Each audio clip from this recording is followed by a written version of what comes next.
বেতন হোক 10,000 কিংবা 20,000, এবার আপনার পকেট থেকে টাকা কাটবে সরকার। প্রতি মাসে গুনতে হবে মোটা মোটা ট্যাক্স, কারণ 1 অক্টোবর থেকে রাজ্যে লাগু হচ্ছে প্রফেশনাল ট্যাক্স। কিন্তু কাদের ওপর লাগু হবে এই ট্যাক্স, কত টাকাই বা ট্যাক্স দিতে হবে? সম্প্রতি রাজ্যের অর্থ দপ্তরের একটি নজিরবিহীন সিদ্ধান্ত সামনে এসেছে, যেখানে প্রফেশনাল ট্যাক্স বা পেশা করের বিভিন্ন সংশোধিত নিয়ম 1 অক্টোবর থেকে রাজ্যে লাগু করার কথা বলা হয়েছে। আর এই খবর সামনে আসতে শুরু হয়েছে বিতর্ক। রাজ্যের অর্থ দপ্তরের সচিব সঞ্জয় বনসালের সই করা নতুন বিজ্ঞপ্তি অনুযায়ী প্রফেশনাল ট্যাক্সের গোটা কাঠামোটাকে ঢেলে সাজানো হয়েছে। নতুন এই কর কাঠামোর সবচেয়ে উল্লেখযোগ্য এবং ইতিবাচক দিকটি হলো নিম্ন আয়ের চাকরিজীবীদের ছাড় দেওয়া। আগে যেখানে মাসে 10,000 টাকা আয় করলে প্রফেশনাল ট্যাক্স দিতে হতো, এবার সেই সীমা বাড়িয়ে 20,000 টাকা করা হয়েছে। অর্থাৎ আপনার মাসিক বেতন 20,000 টাকা পর্যন্ত হলে কোনো প্রফেশনাল ট্যাক্স দিতে হবে না, কিন্তু 20,000-এর সীমা পার করলেই শুরু হবে কর। যাদের আয় মাসিক 20,000 থেকে 30,000 টাকা, তাদের দিতে হবে মাসিক 100 টাকা কর।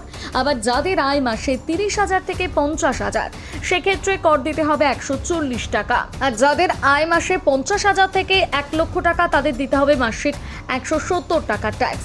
আর যাদের আয় 1 লক্ষ টাকার বেশি, তাদের প্রফেশনাল ট্যাক্স দিতে হবে মাসে 208 টাকা করে। অর্থাৎ বেতনভোগীদের ক্ষেত্রে করমুক্ত আয়ের সীমা আগের তুলনায় দ্বিগুণ করা হয়েছে। তবে শুধু চাকরিজীবীরাই নন, স্বাধীনভাবে পেশাগত কাজ করেন এমন ব্যক্তিদের ক্ষেত্রে নতুন নিয়ম আছে। বার্ষিক আয় 2.5 লক্ষ টাকা পর্যন্ত হলেও কোনো পেশা কর দিতে হবে না। আয় 2.5 লক্ষ থেকে 5 লক্ষ টাকা হলে বছরে দিতে হবে 1,000 টাকা, আর 5 থেকে 10 লক্ষ টাকা হলে দিতে হবে বার্ষিক 2,000 টাকা। আর বার্ষিক আয় 20 লক্ষ টাকার বেশি হলে পেশা কর দিতে হবে 2,500 টাকা।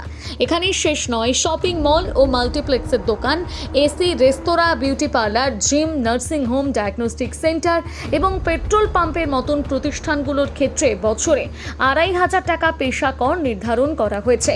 অর্থাৎ নতুন তালিকায় একাধিক আধুনিক পেশা ও ব্যবসাকে প্রথমবার করে আওতায় আনার উদ্যোগ নেওয়া হয়েছে।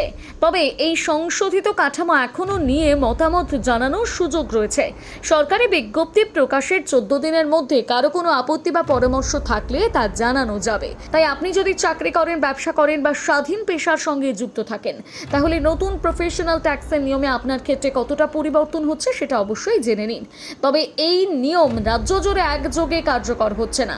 সাধারণ চাকরিজীবী এবং বিভিন্ন প্রাতিষ্ঠানিক ব্যবসার জন্য সংশোধিত নিয়মটি কার্যকর হতে চলেছে। অন্যদিকে স্বাবলম্বী ব্যবসায়ী এবং অন্যান্য স্বতন্ত্র পেশার সঙ্গে যুক্ত ব্যক্তিদের জন্য 2027 সালের 1 এপ্রিল থেকে এটি বাধ্যতামূলক হবে। এই নতুন কর নিয়ে আপনার কি মতামত জানাতে ভুলবেন না কমেন্ট করে।